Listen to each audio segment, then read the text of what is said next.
Hello बच्चा, good evening. कैसे हो? क्या हाल चाल? Good evening everyone, good evening students. क्या हाल है भाई? कैसे हो आप सब? गुड इवनिंग बच्चा, गुड इवनिंग एवरीवन। क्या हाल है? कैसे हो? बढ़िया, ठीक हो? हाँ जी, बहुत दिन के बाद तुम सबसे मिली हूं मैं, शायद हफ्ते भर के बाद, है ना? बहुत दिन के बाद आज तुम सबसे मुलाकात हो रही है भाई। क्यों नाराज चल रहे थे क्या? क्यों नहीं क्लास लगवा रहे थे अपनी? तुम सारे के सारे बच्चे क्या नाराज थे क्या? हाँ, मैं तो ठीक हूँ। लेकिन ये बताओ कि तुम सब क्लास क्यों नहीं लगवा रहे थे मेरी? नाराज थे क्या मुझसे इतने दिन से? नहीं, नाराज नहीं थे। यार मुझे तो ये बोला गया कि सारे के सारे स्टूडेंट्स जो है मना कर रहे हैं, कह रहे हैं मुझे ये वाली मैम से नहीं पढ़ना है। ऐसा मुझसे तो ये कहा गया ऐसा कि भाई ये कहा जा रहा है कि मुझे ये वाली मैम से नहीं पढ़ना है। और जो है मैम, ऐसा कुछ ऐसा कुछ कुछ सुनने को आया मुझे। ऐसा नहीं था? फिर से बताओ। नहीं नहीं, वैसा नहीं था। नहीं, ओके। अरे रे रे, मजाक कर रही हूँ भाई, सीरियस ना हो, मजाक कर रही हूँ। एक्चुअली मेरी ही तबीयत नहीं ठीक थी। मेरी तबीयत ठीक नहीं थी। बहुत ज़्यादा खांसी आ रही थी ना उस टाइम पे, लास्ट मैंने देखा था तो तुम लोग की क्लास ली थी तो बहुत ज़्यादा खांसी भी थी। तो मैंने कहा कि थोड़ा सा रेस्ट करना ज़्यादा ज़रूरी है फिर। तो इसीलिए मैंने थोड़ा सा क्लास एक हफ्ते ब्रेक करके लगवाई है ना। और वैसे भी तुम लोग का कोर्स तो बिल्कुल सही टाइम पर चल रहा है ना? कोर्स एकदम परफेक्ट टाइम पे चल रहा है, आराम से फिनिश हो जाएगा। बिल्कुल कोई दिक्कत नहीं होगी तुम लोगों को, ठीक है? अच्छा ये बताओ, लास्ट क्लास में क्या पढ़ाया था, कहाँ तक हो चुका था? जल्दी से सबसे पहले तो ये बताओ। हाँ जी, गुड इवनिंग बच्चे, गुड इवनिंग। चलो, बहुत अच्छा लगा तुम सबसे वापस से मिलकर। अरे बहुत दिन के बाद मिल रही हूँ ना तुम सबसे। हाँ, तो बच्चों अच्छा ये बताओ कि पहले तो लास्ट क्लास पे हम कहाँ तक पहुंचे थे और क्या कंप्लीट हो चुका था? लास्ट क्लास में हमारा एलपीजी कंप्लीट हो चुका था। हाँ, एनटीपीसी का हंगामा हो रहा है यार। मतलब देख के बहुत बुरा लग रहा है मुझे, बट बस वही है, वेट कर रहे हैं कोई पॉजिटिव रिजल्ट का, कि जल्दी से कोई पॉजिटिव रिजल्ट आए तो बहुत अच्छी बात रहे। ग्लोबलाइजेशन एलपीजी पॉलिसी कंप्लीट हो चुका था। चलो बहुत बढ़िया। तो आज की क्लास में फिर हम क्या करेंगे? आज की क्लास में हम प्रोडक्शन एंड कॉस्ट फंक्शन पढ़ते हैं। आज की क्लास जो है न्यूमेरिकल वाला थोड़ा सा रखते हैं, ठीक है? आज की क्लास में मैं आपको पढ़ाऊंगी production and cost function.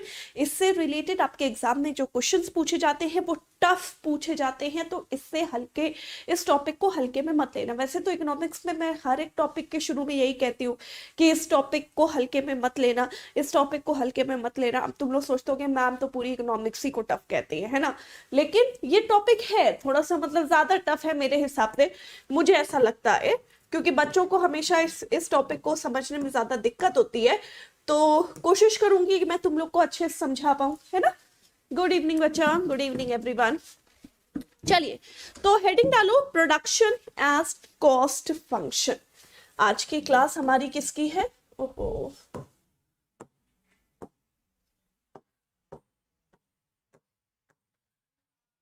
Production and cost function, जिसमें सबसे पहले हम पढ़ेंगे प्रोडक्शन फंक्शन के बारे में, ठीक है?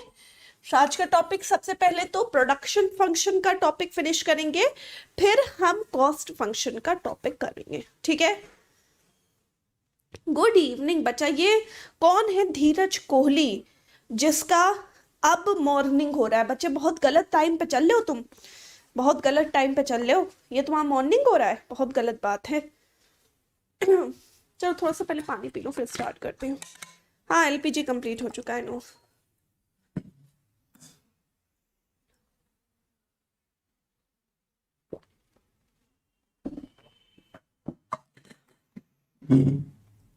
चलो तो स्टार्ट करें प्रोडक्शन फंक्शन।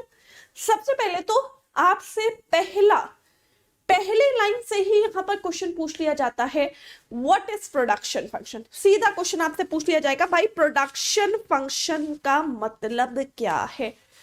तो भाई प्रोडक्शन फंक्शन एक टेक्नोलॉजिकल रिलेशनशिप होता है। ध्यान से सुनना, व्हाट इज प्रोडक्शन फंक्शन? तो प्रोडक्शन फंक्शन एक टेक्नोलॉजिकल रिलेशनशिप होता है इनपुट यूज और आउटपुट प्रोड्यूस के बीच में। अब मैम इसका मतलब क्या है? What is input use, what is output produce?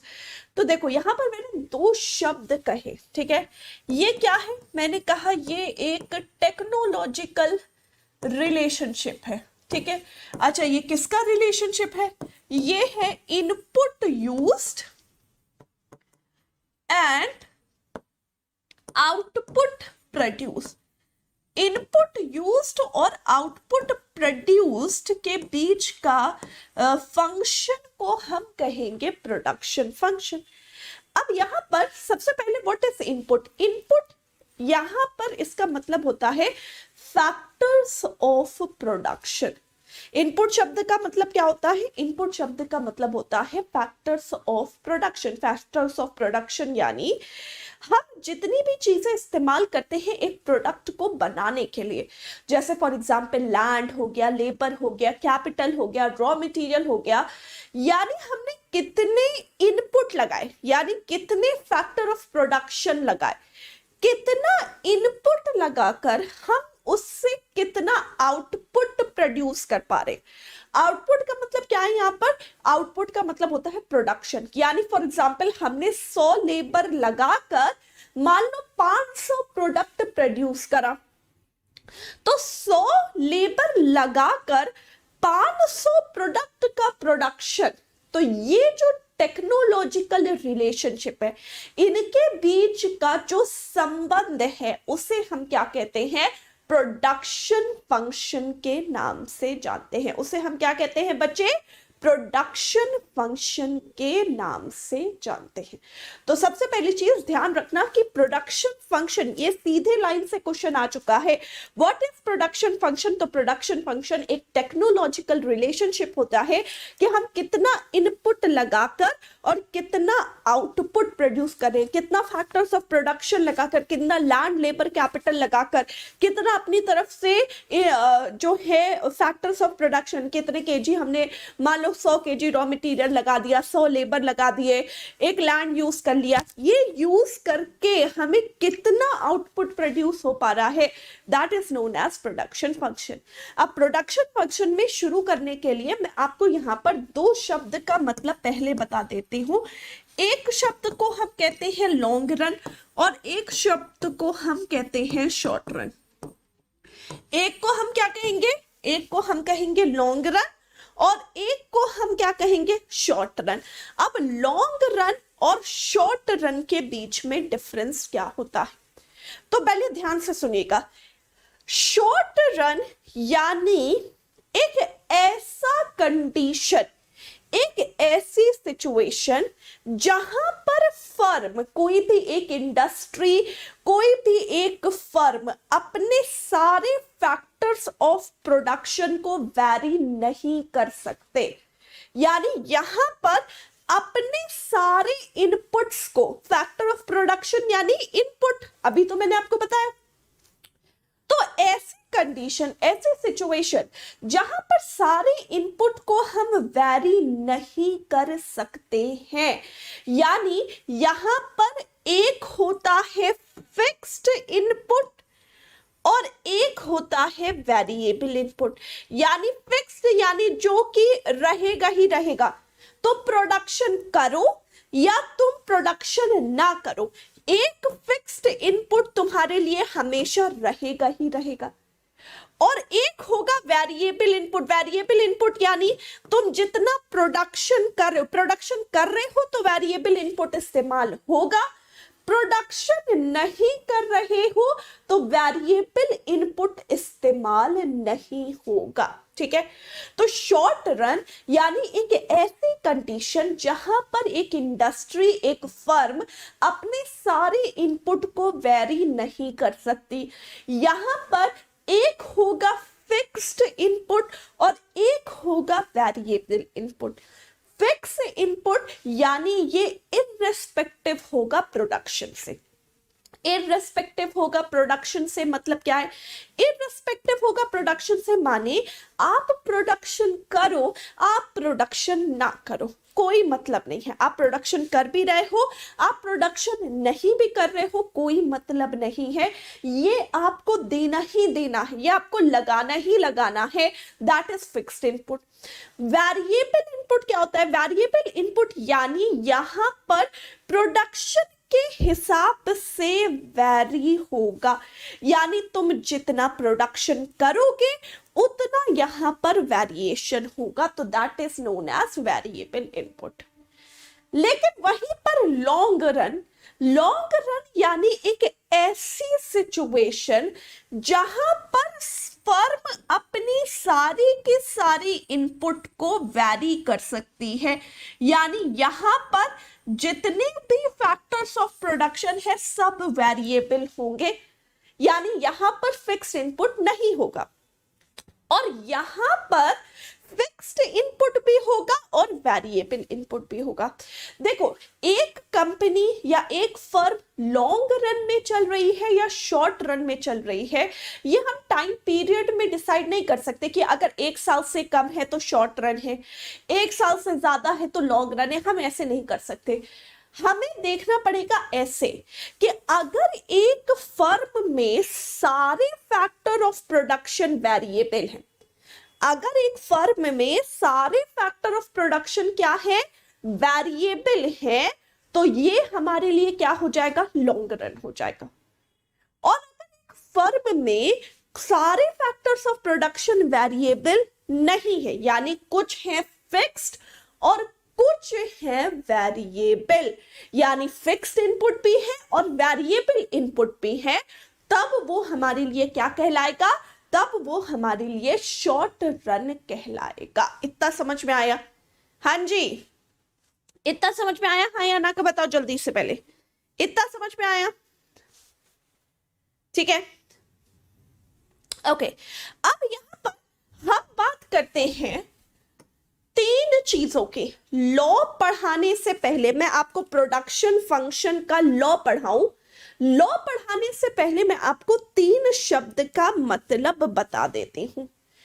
एक होगा, पहले तो हम पढ़ेंगे टोटल प्रोडक्ट क्या होता है, ठीक है, कुल उत्पाद। टोटल प्रोडक्ट यानी कुल उत्पाद,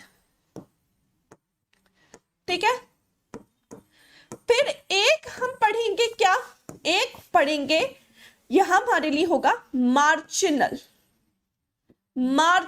प्रोडक्ट, और एक हमारे लिए क्या होगा, एवरेज प्रोडक्ट यानी औसत उत्पाद, ठीक है। ये 3 शब्द का मतलब और 3 शब्द के फॉर्मूले हमें पता होने चाहिए। उसके बाद हम तुमको जो है यहां पर पढ़ाएंगे law. No ma'am, not clear. Variable input, again variable input यानी जो प्रोडक्शंस के हिसाब से वेरी होगा। अगर तुम ज्यादा प्रोडक्शन कर रहे हो तो ज्यादा लगेगा, अगर तुम कम प्रोडक्शन कर रहे हो तो कम लगेगा। That is known as variable input. उसे हम क्या कहेंगे, उसे हम वेरिएबल इनपुट के नाम से जानेंगे, ठीक है, डन। यानी ये हमेशा नहीं देना पड़ेगा, ये प्रोडक्शन के हिसाब से वेरी करेगा। वेरी करना यानी वेरिएबल इनपुट। जो हमेशा रहेगा यानी फिक्स्ड रहेगा, वो क्या रहेगा, वो फिक्स्ड इनपुट कहलाएगा, ठीक है।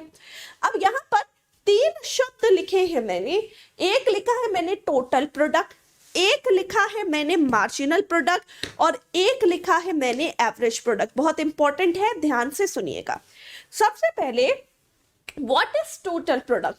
टोटल प्रोडक्ट का शब्द का मतलब क्या है? टोटल प्रोडक्ट जो है बच्चे, वो रिलेशनशिप होता है वेरिएबल इनपुट और आउटपुट का, जहां पर इनपुट को हम कांस्टेंट रखें। यानी टोटल प्रोडक्ट क्या होता है? टोटल प्रोडक्ट होता है function of x1 and x2 बार, जहां पर x2 क्या रहेगा, जहां पर x2 कांस्टेंट रहेगा, ठीक है। पहले तो मैं सिर्फ तुम लोगों को डेफिनेशन ही बता रही हूं, ठीक है। ध्यान से देखो, टोटल प्रोडक्ट जो है वो फंक्शन है वेरिएबल और फिक्स्ड इनपुट का। x2 बार जो है वो यहां पर कांस्टेंट है और x1 है वेरिएबल। यानी फॉर एग्जांपल मान लो 100 लेबर को लगाकर हमने टोटल 500 प्रोडक्ट प्रोड्यूस करे। ठीक है, ध्यान से सुनो, 100 लेबर को लगाकर ये एक कमरा है, इस कमरे के अंदर मान लो मैंने 1 केजी रॉ मटेरियल ला के रखा और इस 1 केजी रॉ मटेरियल से मान लो मुझे मिले 100 प्रोडक्ट। तो 100 प्रोडक्ट क्योंकि 1 केजी रॉ मटेरियल से मुझे मिले हैं तो ये 100 प्रोडक्ट मेरे लिए टोटल प्रोडक्ट होगा। अब ये कमरा तो कांस्टेंट रहेगा, भाई कमरा तो हमें चाहिए, मुझे कमरे का रेंट तो देना ही पड़ेगा, यानी कमरे का रेंट तो जा ही रहा है, कमरा तो है ही, यानी ये तो कांस्टेंट है ही, कमरा तो है ही, कमरे के अंदर तो हमें प्रोडक्शन करना ही करना है। भाई मैंने 1 केजी रॉ मटेरियल से 100 वस्तुएं बनाई तो 100 वस्तु मेरे लिए टोटल प्रोडक्ट हो गया। अब मान लो मैंने 2 केजी रॉ मटेरियल से बनाई 200 वस्तुएं तो 200 मेरे लिए टोटल प्रोडक्ट हो गया। मैंने 5 केजी रॉ मटेरियल से बनाई 1000 वस्तुएं तो 1000 मेरे लिए रॉ मटेरियल हो गया। लेकिन कमरा तो कांस्टेंट ही रहा था, कमरा तो बदल नहीं रहा था। यानी मैंने 1 केजी से 100 बनाई, 2 केजी से 200 बनाई, 5 केजी से 1000 बनाई। तो ये जो केजी ऑफ रॉ मटेरियल है ये क्या है? वेरिएबल इनपुट, यानी वैरी कर रहा है, हम बढ़ाते जा रहे हैं। कमरा है फिक्स्ड इनपुट, क्योंकि कमरा तो कमरा ही है, कमरा तो रखना ही पड़ेगा, तो कमरा फिक्स्ड है।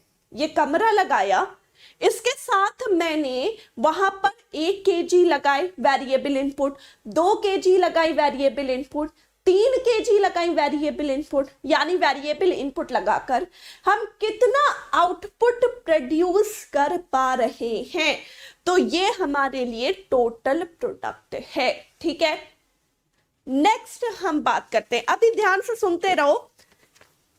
Next is known as average product, यानी औसत प्रोडक्ट क्या है, ध्यान से सुनिएगा। Average product is output per unit of variable input, output per unit of variable input. मतलब एक, यानी फॉर एग्जाम्पल जैसे कि मान लो मैंने 20 लेबर लगाकर 100 प्रोडक्ट प्रोड्यूस करे, मैंने 20 लेबर लगाकर 100 प्रोडक्ट्स को प्रोड्यूस किया, तो ये 100 प्रोडक्ट तो टोटल प्रोडक्ट हो गया, क्योंकि 20 को लगाकर मैंने 100 प्रोडक्ट प्रोड्यूस किया तो 100 तो टोटल प्रोडक्ट हो गया। एवरेज प्रोडक्ट क्या होगा? एवरेज प्रोडक्ट होगा ऑन एन एवरेज एक लेबर ने कितना प्रोड्यूस किया होगा, यानी पर यूनिट ऑफ वेरिएबल इनपुट, यानी लेबर वेरिएबल है ना, एक लेबर ने कितना प्रोडक्शन किया होगा, तो एक लेबर ने कितना ऑन एन एवरेज प्रोडक्शन किया होगा 100/20, यानी 5 प्रोडक्ट। तो 5 प्रोडक्ट्स हमारे लिए क्या हो गए? ये हमारे लिए एवरेज प्रोडक्ट हो गए। यानी एवरेज प्रोडक्ट का मतलब क्या होता है? एवरेज प्रोडक्ट का मतलब होता है जो भी टोटल प्रोडक्ट है डिवाइडेड बाय वेरिएबल इनपुट। देखो 20 लेबर लगाकर मैंने 100 प्रोडक्ट प्रोड्यूस करे थे, 30 लेबर लगा के मान लो मैंने 300 प्रोडक्ट प्रोड्यूस करे, ये 20 लेबर था वेरिएबल इनपुट, ये 100 प्रोडक्ट प्रोड्यूस किया, तो 100 प्रोडक्ट तो हमारे लिए क्या है? Total product. एवरेज प्रोडक्ट क्या है कि एक ने कितना प्रोड्यूस किया होगा, एक ने कितना प्रोड्यूस किया होगा, यानी पर यूनिट ऑफ वेरिएबल इनपुट, ये जो शब्द लिखा है ना पर यूनिट ऑफ वेरिएबल इनपुट, यानी एक वेरिएबल इनपुट कोई कुछ भी हो सकता है। अब यहां अगर मैं रॉ मटेरियल लिखती तो रॉ मटेरियल हो जाता, अभी लेबर लिखा है तो लेबर हो गया। तो एक लेबर ने कितना प्रोडक्शन किया होगा, तो एक लेबर ने कितना प्रोडक्शन किया है, यहां पर 100 डिवाइडेड बाय 20 हो जाएगा, यानी 5 प्रोडक्ट। तो एक लेबर ने कितना प्रोडक्शन किया? 5 प्रोडक्ट।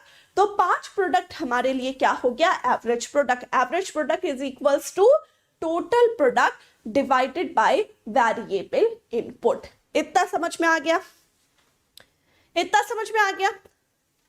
अब देखो मार्जिनल प्रोडक्ट क्या होता है, ध्यान से सुनिएगा। मार्जिनल प्रोडक्ट क्या होता है?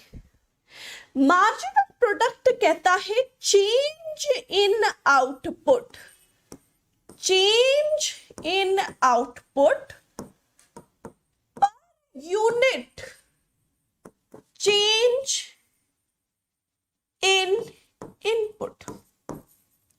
अब इस लाइन का मतलब मैं समझाती हूं। Change in output per unit change in input, इस शब्द का मतलब क्या है? मार्जिनल प्रोडक्ट कह रहा है कि अगर तुमने एक एक्स्ट्रा लेबर अपॉइंट किया है तो उस एक्स्ट्रा लेबर ने तुम्हें कितना एक्स्ट्रा आउटपुट प्रोड्यूस करके दिया, that is known as marginal product. एक लेबर ने कितना बनाया, ये है एवरेज प्रोडक्ट। एक एक्स्ट्रा लेबर ने अपॉइंट करने पर तुम्हें कितना एक्स्ट्रा प्रोडक्शन हुआ, यानी चेंज इन आउटपुट, यानी कितना एक्स्ट्रा प्रोडक्शन हुआ। एक एक्स्ट्रा पर यूनिट मतलब एक एक्स्ट्रा इनपुट लगाकर। इसको मैं तुमको एग्जाम्पल से समझाती हूं। फॉर एग्जाम्पल, मान लो 20 लेबर लगाकर मुझे मिले 100 प्रोडक्ट, ठीक है? मुझे 20 प्रोडक्ट लगाकर कितने मिले? 20 प्रोडक्ट लगाकर मुझे मिले 100 प्रोडक्ट। फिर हुआ ये, मैंने 25 लेबर अपॉइंट करे, तो मान लो मुझे जो प्रोडक्ट बने वो कितने बने? फॉर एग्जाम्पल मान लो वो प्रोडक्ट बन गए 500, ठीक है? ध्यान से देखो, तो टोटल प्रोडक्ट क्या है? टोटल प्रोडक्ट तो ये है 100 प्रोडक्ट, फिर 500 प्रोडक्ट, ये तो टोटल प्रोडक्ट है। अच्छा, एवरेज प्रोडक्ट क्या है? एवरेज प्रोडक्ट तो यहां पर ये देखो 100 बाय 20, तो यहां पर कितना हो गया? 5, ये एवरेज प्रोडक्ट है। एवरेज प्रोडक्ट दूसरे वाले का क्या होगा भाई? 500 बाय 25, तो यहां पर एवरेज प्रोडक्ट क्या हो जाएगा? 20, ठीक है? तो भाई सेकेंड वाले में एवरेज प्रोडक्ट है 20 क्योंकि 500 बाय 25, पहले वाले में एवरेज प्रोडक्ट है 5। लेकिन मार्जिनल प्रोडक्ट क्या हो रहा है? देखो, मार्जिनल प्रोडक्ट कहता है जब तुमने 20 लेबर लगाकर 100 प्रोडक्ट प्रोड्यूस करे, 25 लेबर लगाने पर तुम्हें 500 प्रोडक्ट मिले, तो मार्जिनल प्रोडक्ट कहता है तुम ये बताओ कि एक एक्स्ट्रा जब तुमने इनपुट अपॉइंट किया, एक एक्स्ट्रा लेबर अपॉइंट कर ली, मान लो एक एक्स्ट्रा इनपुट अपॉइंट करने पर तुम्हें कितना एक्स्ट्रा आउटपुट मिला, that is known as marginal product. तो अब यहां पर तुम देखो भाई, अगर तुम देखोगे तो 5 एक्स्ट्रा लेबर अपॉइंट करने पर तुम्हें कितना एक्स्ट्रा प्रोडक्शन मिला बच्चे? 5 एक्स्ट्रा लेबर अपॉइंट करने पर तुम्हें कितना एक्स्ट्रा प्रोडक्ट मिला? तुम्हें यहां पर 400 एक्स्ट्रा प्रोडक्ट मिला, हाँ या ना? है ना? तो ये देखो, एक एक्स्ट्रा लेबर अपॉइंट करने पर तुम्हें कितना मिल जाएगा? 400 बाय 5, यानी कितना हो गया? 80। तो हमारे लिए मार्जिनल प्रोडक्ट कितना हो गया? 80। समझ में आया? तो इसका क्या है? मार्जिनल प्रोडक्ट का फॉर्मूला क्या होता है? Change in total product divided by change in variable input. तुम देखो ध्यान से, एवरेज प्रोडक्ट होता है total product divided by variable input, यानी 100 बाय 20 5, 500 बाय 25 20, ये होगा हमारे लिए एवरेज प्रोडक्ट। लेकिन मार्जिनल प्रोडक्ट कहता है एक एक्स्ट्रा लेबर अपॉइंट करने पर तुम्हें कितना एक्स्ट्रा प्रोडक्शन हुआ। तो यहां पर मैंने डिटेल में करके दिखाया कि 5 एक्स्ट्रा लेबर अपॉइंट करने पर मुझे 400 प्रोडक्ट एक्स्ट्रा मिले, तो एक लेबर 400/5 यानी 80 प्रोडक्ट। अब ये सीधा तुम अगर फॉर्मूले में रख दो, मार्जिनल प्रोडक्ट सीधा फॉर्मूले में रखो, यहां पर इसका सीधा फॉर्मूले में रखो, तो चेंज इन टोटल प्रोडक्ट कितना है बच्चे? 400। चेंज इन टोटल प्रोडक्ट कितना है? 400 upon change in variable input कितना है? 5। तो हमारे लिए आंसर क्या आएगा? 80। तो ये हमारे लिए क्या है? ये हमारे लिए है मार्जिनल प्रोडक्ट। समझ में आया?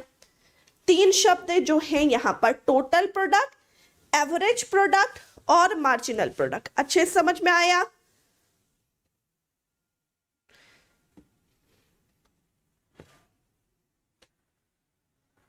डन? चलो, तो मैं यहां पर तुम लोगों को करवाऊंगी इसका एक numerical.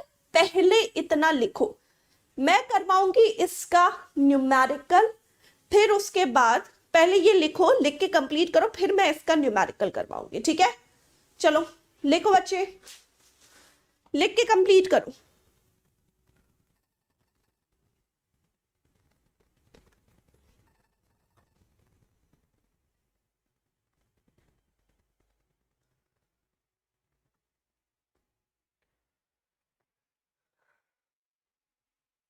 Marginal product once again ma'am, marginal बताती हूँ अभी न्यूमेरिकल कराऊंगी ना, न्यूमेरिकल से अपने आप ही समझ में आ जाएगा। पहले तुम लोग ये लिखो, उसके बाद अभी न्यूमेरिकल कराऊंगी, अपने आप समझ में आ जाएगा।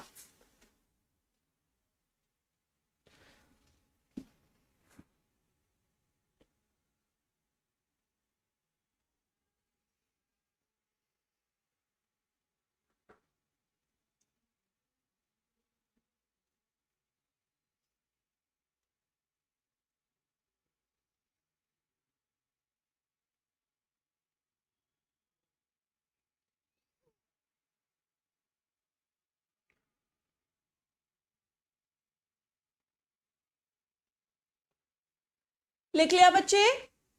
डिस्प्ले ऑफ हो जा रहा है, बाकी किसी का भी डिस्प्ले ऑफ हो जा रहा है? हाँ, होना तो नहीं चाहिए। बाकी किसी का भी डिस्प्ले, सब कुछ दिख रहा है, सबको क्लियर दिख रहा है एकदम अच्छे से, क्या लिख रही हूं ये भी दिख रहा है? किसी का और भी डिस्प्ले ऑफ हो जा रहा है तो बताओ मुझे। नहीं, नहीं हो रहा। ठीक है, फिर आई थिंक तुम्हारे क्या फोन पे कुछ प्रॉब्लम हो गई होगी बच्चे, एक बार देख लो अच्छे से, हो सकता है फोन पे कुछ प्रॉब्लम हो गई है। ठीक है, नेक्स्ट करूं? ओके, लिखो। चलो, इसको अच्छे से नोट डाउन करना प्लीज ना, इसको अच्छे से नोट्स बना के नोट डाउन करो एकदम बढ़िया से। लिखो इसे, फिर उसके बाद हम न्यूमेरिकल करेंगे।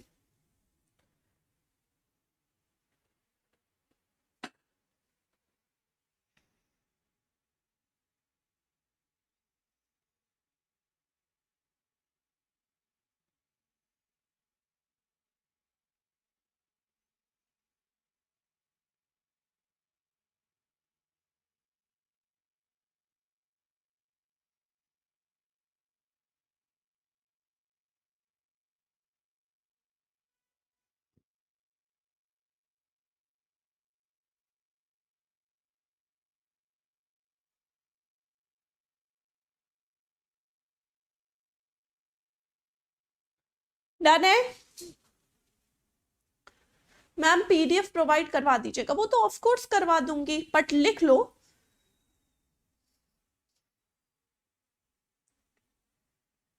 बेटा हिंदी में तो नहीं लिखा है, यहाँ पर नंबर है, नंबर को मैं क्या हिंदी में लिखूं?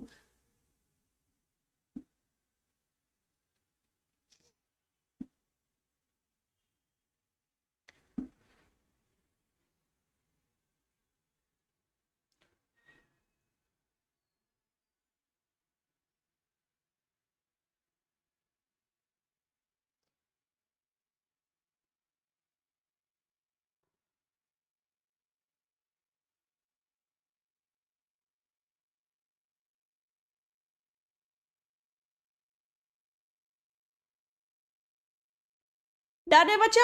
आगे बढ़े? हाँ जी स्टूडेंट्स,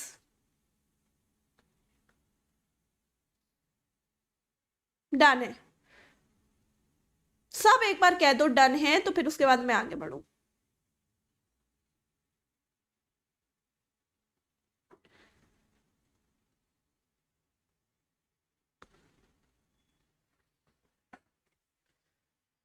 डन है, चलो परफेक्ट है। अब हम एग्जाम्पल लेते हैं, ठीक है, या फिर एक न्यूमेरिकल लेते हैं, ठीक है, क्वेश्चन लेते हैं, एक न्यूमेरिकल लेते हैं, उसमें समझते हैं, फिर उसके बाद उसी एग्जाम्पल से मैं आपको लॉ भी समझाऊंगी, ठीक है।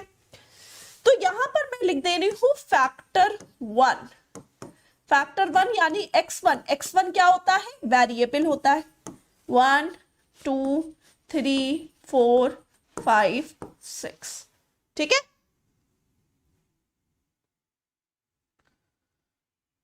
ठीक है, चलो नेक्स्ट, टोटल प्रोडक्ट, कुल उत्पाद। अब टोटल प्रोडक्ट देख लो क्या क्या होता है। टोटल प्रोडक्ट इज 0, मान लो यहां पर लिख दिया मैंने 10। टोटल प्रोडक्ट में लिख दे रही हूं 24 40, ठीक है, फिर उसके बाद 50, फिर उसके बाद 56 एंड 57। मैंने कुछ गलत लिख दिया क्या? हाँ ठीक है, 1 मिनट रुक जाओ, जस्ट अ सेकेंड।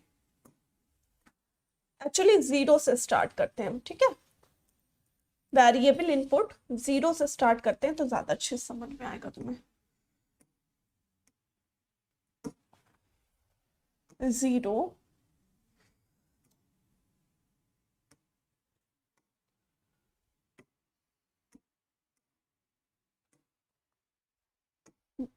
अरे क्या है?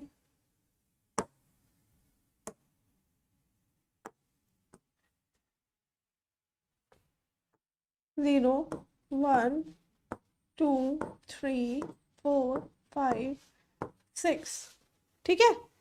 उसके बाद आगे बढ़ते हैं 0 10 और कुछ नंबर्स लेते हैं, मान लो 24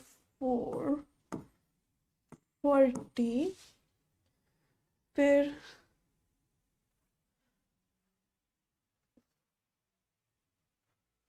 40, फिर 50 56 एंड 57, ठीक है।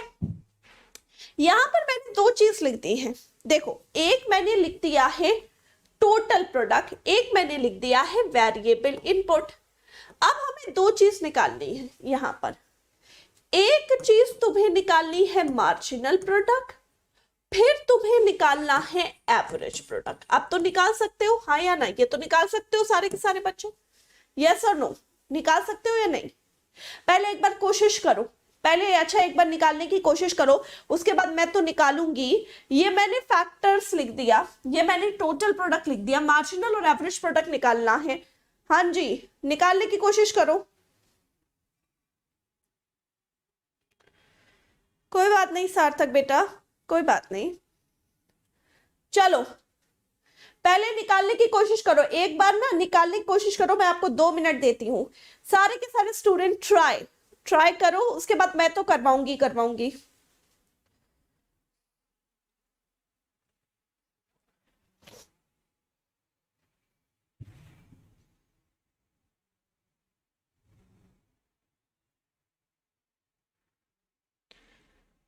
किया? कर रहे हो या नहीं? यस और नो को तो जवाब दो।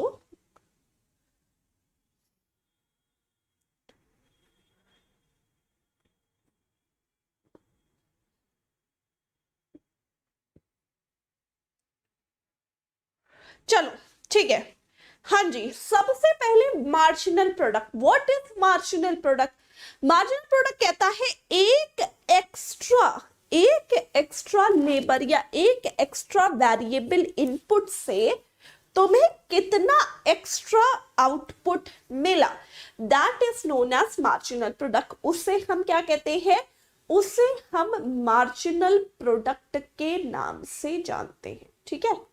तो अब यहां पर देखो ध्यान से, फर्स्ट यहां पर मार्जिनल प्रोडक्ट का फॉर्मूला होता है change in total product divided by change in variable input, ये होता है हमारे लिए मार्जिनल प्रोडक्ट। ठीक है, तो देखो यहां पर marginal product is not defined, क्योंकि मार्जिनल प्रोडक्ट कहता है कि तुम एक एक्स्ट्रा यूनिट लगाओगे तो तुम्हें कितना एक्स्ट्रा आउटपुट मिलेगा। तुमने zero he factors of production लगाए, यानी लगाए नहीं, तो मार्जिनल प्रोडक्ट जीरो नहीं बल्कि नॉट डिफाइन होगा, यानी ये कंसिडर ही नहीं किया जाएगा। या फिर यहां पर हम कुछ लिख ही नहीं सकते, क्यों? क्योंकि मार्जिनल प्रोडक्ट की डेफिनेशन कहती है एक एक्स्ट्रा लगाओगे तो कितना एक्स्ट्रा मिलेगा, है ना। अब तुम देखो, तुमने एक एक्स्ट्रा लगाया तो यहां पर तुम्हें कितना एक्स्ट्रा प्रोडक्ट मिला, तुमने एक एक्स्ट्रा लगाया तो यहां पर हमें मिला 10, तो मार्जिनल प्रोडक्ट क्या हो जाएगा 10। ठीक है, फिर देखो, फिर एक से हम 2 हो गए, यानी फिर से एक एक्स्ट्रा लगाया तो यहां पर हमें कितना एक्स्ट्रा प्रोडक्ट मिला बच्चे? भाई एक 10 प्रोड्यूस कर रहा था, 2 24 प्रोड्यूस कर रहे हैं, तो एक एक्स्ट्रा इनपुट लगाने से मुझे कितना एक्स्ट्रा आउटपुट मिला? 24 माइनस 10 इज 14, मुझे कितना मिला? 14 मिला। ठीक है, डन, ओके, बढ़िया। अब देखो, एक एक्स्ट्रा लगाया तो मुझे यहां पर कितना एक्स्ट्रा मिला?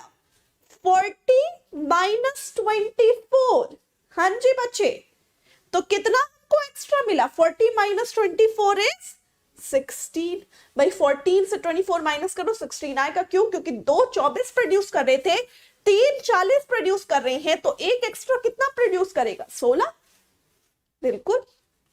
फिर नेक्स्ट स्टेज में यहां पर एक एक्स्ट्रा इनपुट लगाया तो बताओ कितना एक्स्ट्रा आउटपुट प्रोड्यूस हुआ? 10। कितना एक्स्ट्रा आउटपुट प्रोड्यूस हुआ? 10।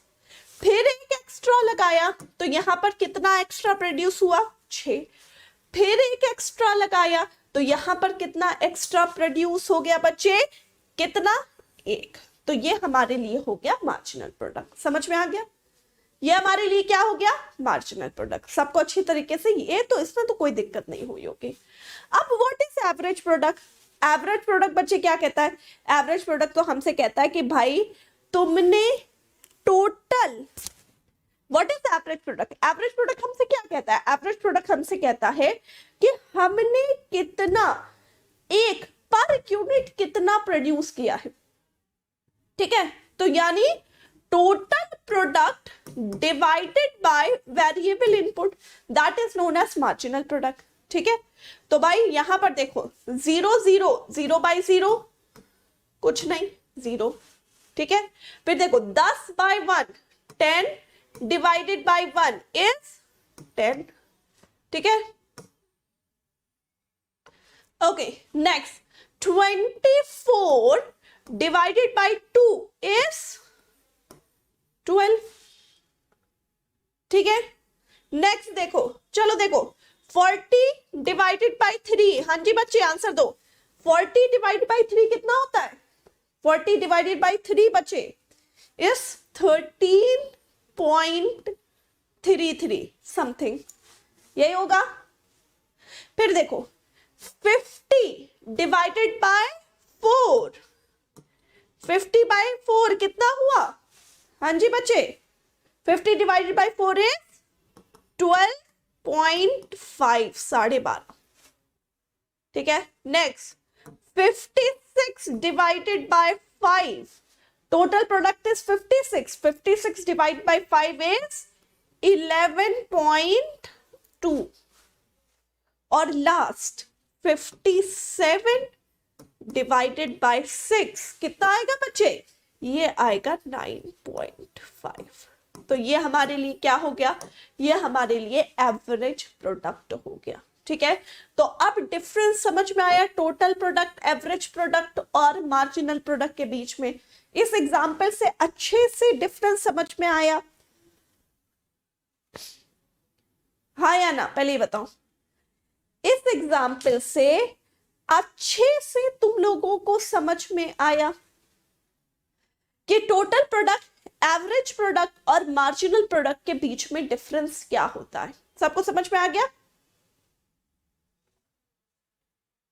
ओके परफेक्ट, यहां पर किसी को कोई डाउट नहीं है? चलो अब यहां अगर तुमको डाउट नहीं है तो यहां पर मैं तुमको एक लॉ समझाती हूं जिसे हम कहते हैं law of diminishing marginal product. इसे हम क्या कहते हैं?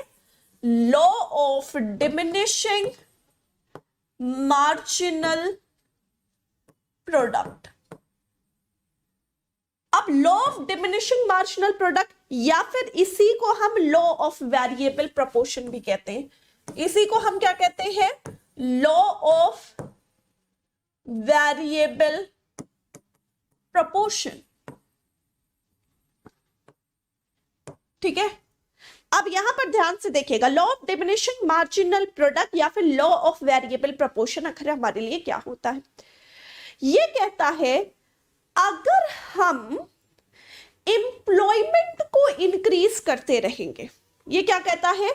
अगर हम लगातार एम्प्लॉयमेंट मतलब होता है फैक्टर्स ऑफ प्रोडक्शन यानी इनपुट, अगर हम लगातार इनपुट बढ़ाते रहेंगे तो एक ऐसा स्टेज आ जाएगा जहां पर मार्जिनल प्रोडक्ट जो है वो गिरना स्टार्ट हो जाएगा।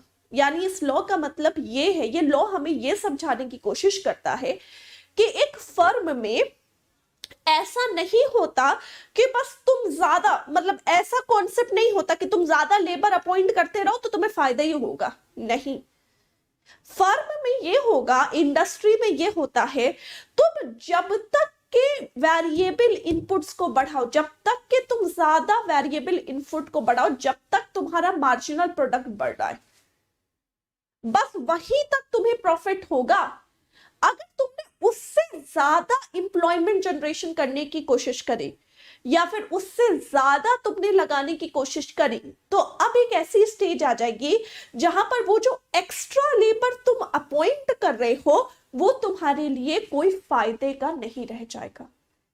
यानी एक कैपेसिटी होती है फर्म की कि भाई हम इतने ही लेबर के साथ काम कर सकते हैं। अब ऐसा नहीं है कि मैं लेबर अपॉइंट करती जाऊं, मुझे लगेगा नहीं ज्यादा प्रोडक्शन होता जाएगा, नहीं।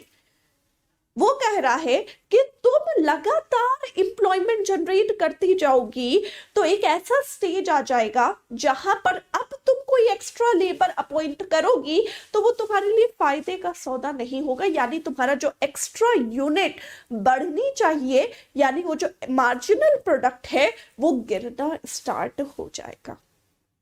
यहां पर देखो ध्यान से भाई, यहां पर हम लगातार वेरिएबल इनपुट्स बढ़ाते जा रहे थे, लगातार वेरिएबल इनपुट बढ़ाते गए, मार्जिनल प्रोडक्ट देखो यहां तक बढ़ रहा था, पहले 10 हुआ, फिर 14 हुआ, फिर 16 हुआ, लेकिन अब यहां के बाद से मार्जिनल प्रोडक्ट क्या हो गया?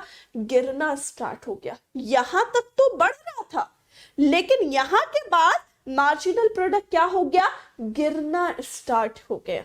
तो law of diminishing marginal product कहता है if we keep on increasing employment, अगर हम ज्यादा से ज्यादा एम्प्लॉयमेंट जनरेशन करते जाएंगे तो इवेंचुअली एक ऐसी जगह जरूर आ जाएगी जहां पर अब वो तुम्हारे लिए यूजफुल नहीं होगा, यानी यहां पर मार्जिनल प्रोडक्ट तुम्हारे लिए गिरना स्टार्ट हो जाएगा। समझ में आया अच्छी तरीके से?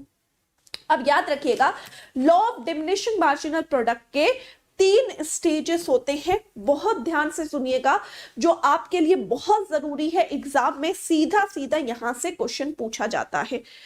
पहला स्टेज हमेशा याद रखना, अगर टोटल प्रोडक्ट बढ़ रहा है इंक्रीजिंग रेट में, ये कुछ पॉइंट है जो तुम्हें रट लेने हैं।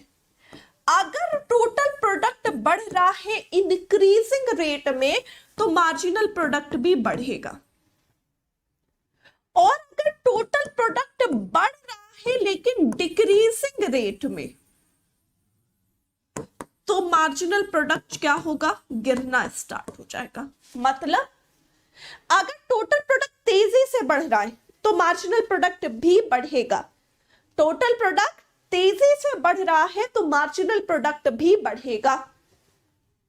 लेकिन अगर टोटल प्रोडक्ट बढ़ रहा है लेकिन डिक्रीजिंग रेट में, अब धीरे धीरे बढ़ रहा है, तो मार्जिनल प्रोडक्ट क्या हो जाएगा, मार्जिनल प्रोडक्ट गिरना स्टार्ट हो जाएगा। अब यहां पर देखो क्यों, कैसे, अब यहां पर देखो, तुम देख रहे हो टोटल प्रोडक्ट इधर बहुत तेजी से बढ़ रहा है, 10 से हुआ, फिर 0 से 10 हुआ, फिर 24 हो गया, फिर 40 हो गया, यानी तेजी से इधर, ये फर्स्ट स्टेज है, यानी यहां पर तेजी से टोटल प्रोडक्ट बढ़ रहा है। तो देखो मार्जिनल प्रोडक्ट भी बढ़ रहा है, यहां पर क्या हो रहा है बच्चे, मार्जिनल प्रोडक्ट भी बढ़ रहा है। सॉरी यहां तक होगा,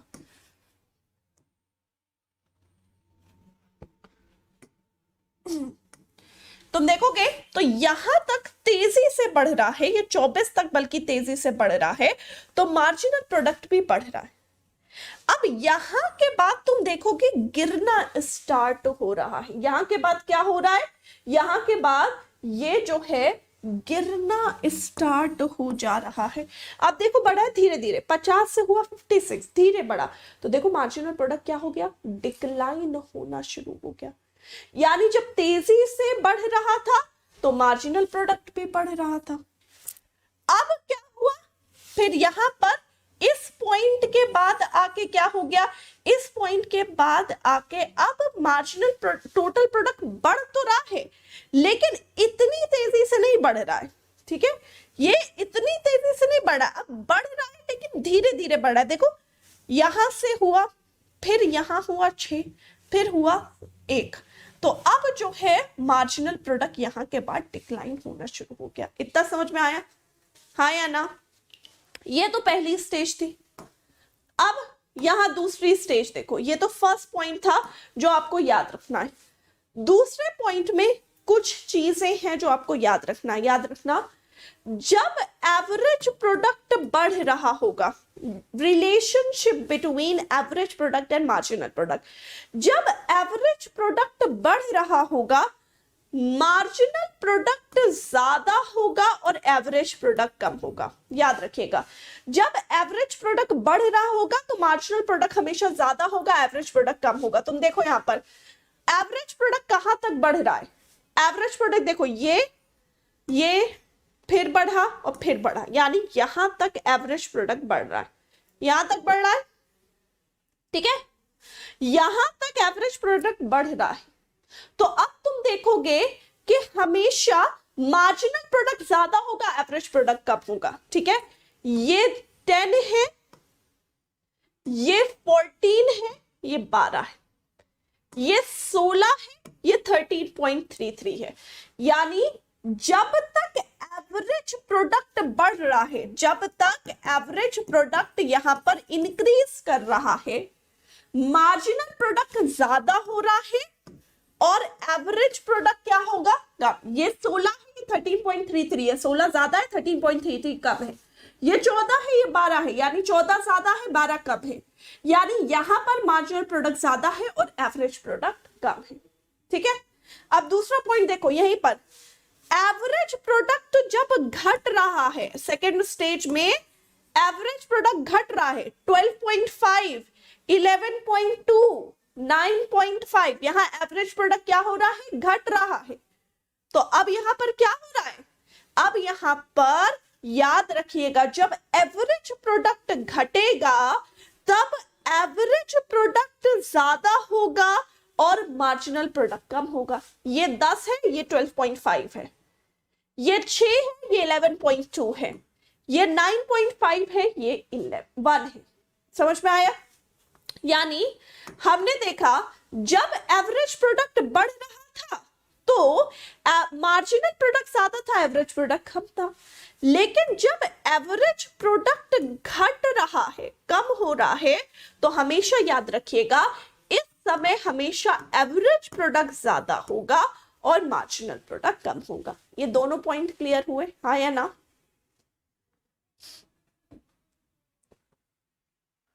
हाँ या ना बच्चे?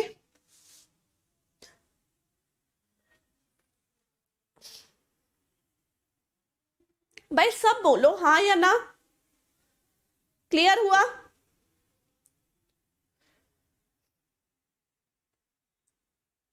अच्छा अब यहां पर देखो, ध्यान से भाई, मार्जिनल प्रोडक्ट पहले बढ़ा फिर गिरा, ऐसा ही हो रहा है ना। एवरेज प्रोडक्ट भी पहले बढ़ रहा है फिर गिर रहा है, तो इनके कर्व कैसे होंगे, हमेशा उल्टा यू होगा। यानी थर्ड पॉइंट जो आपको याद रखना है, ये जो एवरेज प्रोडक्ट और मार्जिनल प्रोडक्ट है, इनके कर्व जो है हमेशा इनवर्सली यू शेप्ड होते हैं, इनवर्सली उल्टा यू। यानी इनके कर्व कैसे होंगे, इनके कर्व ऐसे होंगे। क्यों भाई, हमको समझ में आ रहा है कि दोनों में ऐसी कंडीशन हो रही है कि पहले बढ़ रहा है, एक पॉइंट पे बाद आके गिरना शुरू हो गया। तो हमेशा याद रखना, एवरेज प्रोडक्ट और मार्जिनल प्रोडक्ट में हमेशा जो है एवरेज प्रोडक्ट और मार्जिनल प्रोडक्ट का कर्व हमेशा इनवर्सली यू शेप्ड होगा। ठीक है, एक छोटा सा डायग्राम मैंने यहां पर बता दिया है ताकि तुम यहां पर इसे याद रखो। ठीक है, डन। तो यानी अगर क्वेश्चन पूछा जाए एवरेज प्रोडक्ट और मार्जिनल प्रोडक्ट का कर्व कैसा होता है तो क्या आंसर दोगे? हाँ जी बच्चे, अगर क्वेश्चन पूछा जाए एवरेज प्रोडक्ट और मार्जिनल प्रोडक्ट का कर्व हो कैसा होता है तो क्या आंसर दोगे? इनवर्सली यू शेप्ड होता है, उल्टा यू होता है ना। दूसरी बात, अगर तुमसे ये पूछा जाए कि जब एवरेज प्रोडक्ट बढ़ रहा होगा तो मार्जिनल प्रोडक्ट और एवरेज प्रोडक्ट में कौन सा ज्यादा होगा या कौन सी स्टेटमेंट सही होगी, तो याद रखना जब एवरेज प्रोडक्ट बढ़ रहा है तो हमेशा मार्जिनल प्रोडक्ट ज्यादा है, एवरेज प्रोडक्ट कम है। जब एवरेज प्रोडक्ट घट रहा है तो हमेशा एवरेज प्रोडक्ट ज्यादा है और मार्जिनल प्रोडक्ट कम है। ठीक है, उसके बाद मेन जो क्या था, law of diminishing marginal utility या law of diminishing marginal product हमें क्या समझाता है? Law of diminishing marginal product हमें समझाता है कि अगर हम लगातार एम्प्लॉयमेंट इंक्रीज करते रहेंगे तो एक ऐसा स्टेज आ जाएगा जहां पर मार्जिनल प्रोडक्ट गिरना शुरू हो जाएगा। समझ में आया अच्छी तरीके से? हाँ या ना बच्चे, यस और नो का पहले आंसर दो। सबको समझ में आया?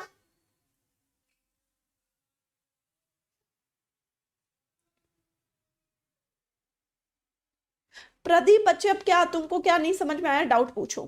यस, तो चलो ठीक है, पहले इसे लिखो, नोट डाउन करो। ये तुम्हारा प्रोडक्शन फंक्शन था जो कि फिनिश हो गया। अब हम कॉस्ट फंक्शन पढ़ेंगे।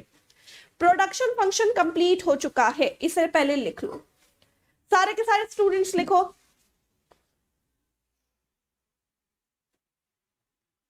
लिख लो बच्चे।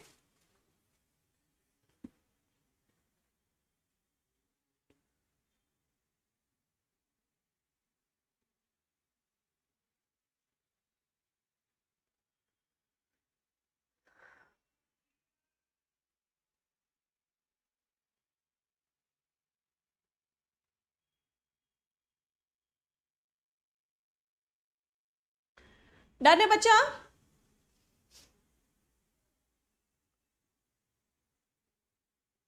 लिख लिया?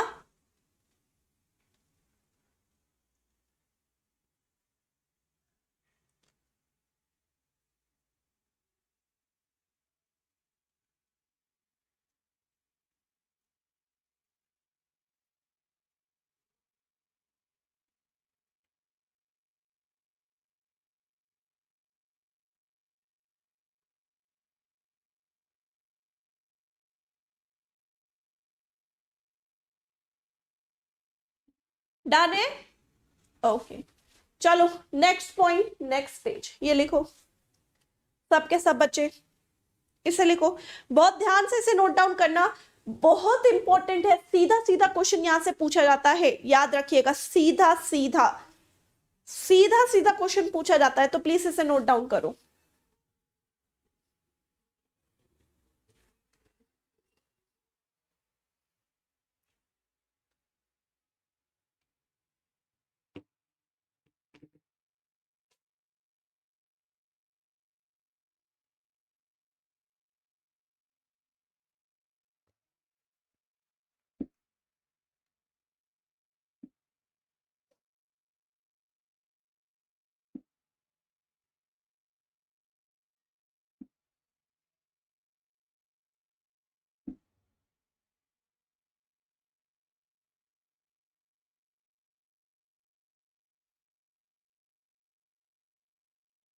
डन है बच्चा?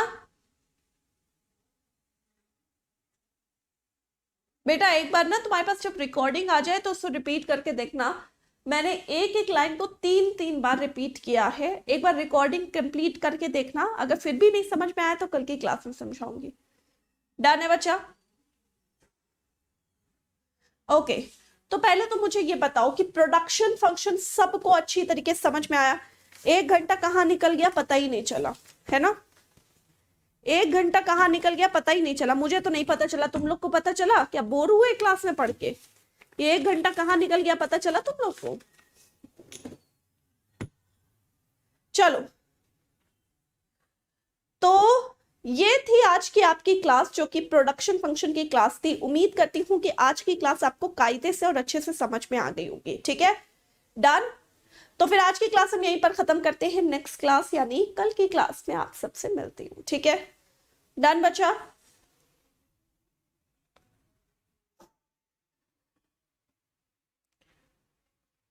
चलो, thank you so much. Till then take care, bye bye. Thank you बच्चा। हाँ, साइड हो जाओ, मैं लिख लो। बाय बच्चा, टेक केयर एवरीवन।